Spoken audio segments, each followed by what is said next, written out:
Ni hampa tahu tak? Ni kira last minute punya kerja.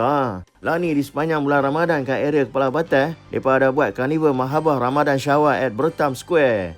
Kat sini mereka kata ada banyak gerai jualan yang jual macam-macam yang segala mak nikah, barang-barang, pakaian, baju raya, benda makan, minuman apa yellow semua duk ada. Mereka kata duk ada 200 lebih gerai yang mereka duk miaga kat sini. Lepas tu mereka beritahu karnival Mahabah Ramadan Shower at Bertam Square ni tiap-tiap hari mereka ada buat majlis buka puasa. Buka puasa sebab macam Mekah, Madinah punya iftar Ramadan on the road punya style yang mereka kata gila-gila punya sempoi. Lepas tu pula kat karnival Mahabah ni mereka memang selalu duk buat cabutan bertuah lucky draw.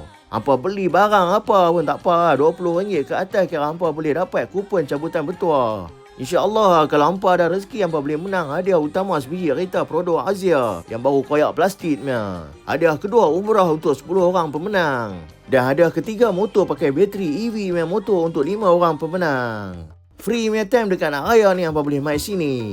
Mereka kata tempat stay relax, selesa punya harga pun stay murah. Lepas tu laluan dalam karnival ni semua ada bumbung. Kalau hujan pun hampa tak kena hujan. Parking semua mereka kata line clear. Kalau parking jauh pun mereka boleh pergi ambil, hampa guna shuttle van ke apa ke. Pergi ambil sekali dengan pergi hantar, pergi balik free ya, hampa tak bayar-bayar.